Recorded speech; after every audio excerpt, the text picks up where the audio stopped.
so I just want to put together a little video. This is not official training in all of your operations. Make sure you're guided by your officer, department policy, your drivers. Just showing you how I teach my guys how to pump, and I just follow very specific steps. This is putting 2 lines in operation and introducing a supply. What I'm showing you here is how you can pantomime this on your apparatus floor, and by the time you go out for drill day, like, you'll have 90% of what you need, and this works for real life as well. Okay, so putting it in a pump, I go neutral, maxis, road to pump, right? And then put it in drive. I'll get 2 green lights here. For me, that's a memory jogger for 2 items, my helmet and my radio when I exit the cab. I exit the cab like real life, not flinging my door open, low profile, 3 points of contact, stepping down out of the rig, close the door with my handle.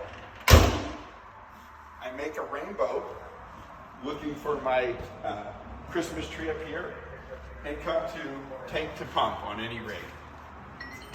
I put a knee into the pedestal, into the board, just like on the pedestal of the aerial, and I call this pop and lock, right? I lean back with my weight and lock it. Hand goes up to the discharge, other hand goes to the throttle, and I'm going to give it just a couple quick turns to get to roughly 110 pounds. I want to make sure that the rig is in fact ready to pump.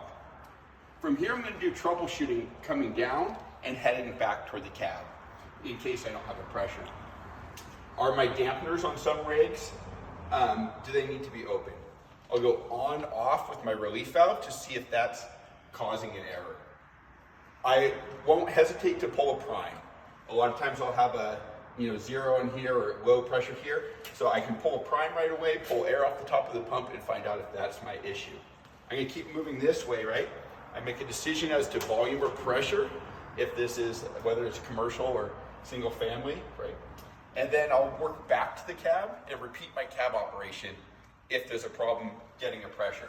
Let's assume I have a pressure, I get up to 110 pounds, I'm going to pull a running line for supply, right? Very importantly, I stop at all corners of the rig as though a Honda Accord is coming at 80 miles per hour past it, right? So you'll see me do a positive stop, take a look, and then do my thing on all the corners. We're also going to go around the rig in the same direction. Again, this is to learn just great habits, right? So I come back here, full stop, put out an arm, pull a running line for supply, positive stop on the outside foot, throw it down, come back, hip check the rig, step away from the rig. I'm going to step onto that male coupling. I'm going to break it. In drill tower, they have you bed it, not in real life, right? I keep it out of the way. I put it on my shoulder here. I put a hand here to mark for traffic and safe path of travel. Coming through up to my ball intake valve.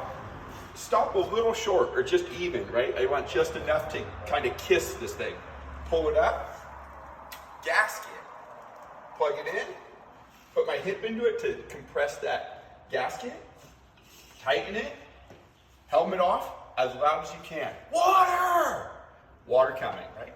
And continue my laps going this way, stopping at all corners. All right, safe.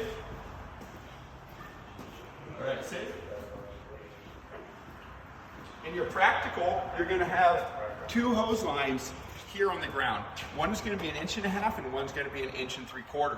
We always say high pressure goes low because the manifold we don't usually gate down on, and low pressure goes high, right? So I'm going to take my 1.75 inches and my 1.5 inches. I'm going to put my 1.5 inches here with my knee up against the board, and I'm going to take the 1.75 inch gasket, plug it in, tight, water coming, right?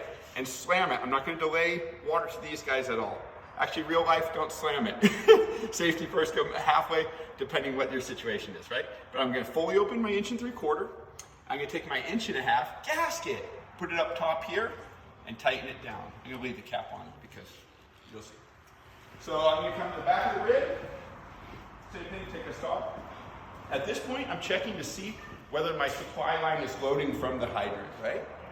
As I go around the corner here, I have a couple signature moves. First is, I'm wondering if I have relief in the morning, okay? What that means is, On your practical, on the second stage, do I need to raise my relief valve before I throttle up, right? My pressure had been at 180, now I need to go to 230. Do I need to raise my relief valve? So do I have relief? The other is my signature move of the albatross. Albatross is a big seabird with its wings like this, right? So I know my hand is gonna go on my throttle, way over here on the right, and my left hand is gonna go right on my discharge number 5, and I'm gonna open that thing about 6 turns to get halfway, right? Because what I'm gonna do is I'm gonna do throttle gate manipulation between that. But what I'm doing is taking the thought process out of it, right? Your hand goes on the throttle, discharge number 5, 6 turns. So let's go take a look. Go over here, stop, boom, right? I know right now I don't need to address my relief, so I'm gonna go here, albatross, right away. Hand to the throttle, hand to discharge number 5, 1, 2, 3, 4, 5, 6, right? The rig will be humming. I'll give throttle like this. I'm going to bring this up to, let's say, 140 pounds, 150 pounds, while this is going to 190 pounds, right? So throttle up, keep opening this a little bit until it gets there. I'm going to close this for safety right now. Okay, this is where I have a mnemonic called trust. It takes you out of the equation. You don't need to do any thinking. It goes throttle, relief, supply, tank. So I set my throttle, now I'm gonna set my relief, right? So always 2 hands on the panel, almost always, right? I turn it down, turn it down, turn it down. Oh, there it is, okay, 1, 2, done. So I set my throttle, I set my relief, now I'm gonna introduce my supply. When I introduce my supply, I don't wanna use this handle. Look at how loose those are on all of our rigs. I want to use the geometry of my wrist and my body weight to pull like this, real smooth and even. At the same time, my hand needs to be on the throttle because I'm introducing pressure here and I'm throttling down on the pump, right? So I'll lean down, I'll do this. You'll feel it break. That's something you have to practice again and again and again. I'm watching my discharge gauge here. As it drops, I'm going to introduce more water, and I'm going to do throttle here, right? You're going to have to just practice that. At this point, my supply is introduced.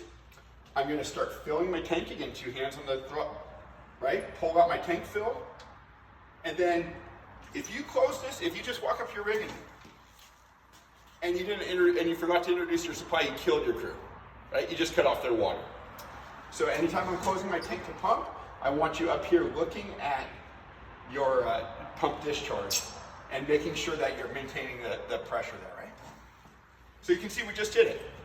Throttle, relief, supply, fill our tank, close our tank, right? Done. Don't think about it anymore. Now we're gonna take a lap around the rig. We do lights, chocks, rebrass. You know that's in real life anyway. Okay, so are my lights on? Do I need chocks? Do I need to rebrass my rig? So I take a quarter like this, right? Here I'm going to come over here. I'm going to make sure I have no kinks on my lines. I'm going to make sure that my discharge is fully open. I've left this partially open before because I didn't want to slam it, so I left it partial on a real incident, right? So that's a check for me now. Is this open? Do I have any kinks? Okay, let's continue on. Again, I'm double checking my supply line is loaded.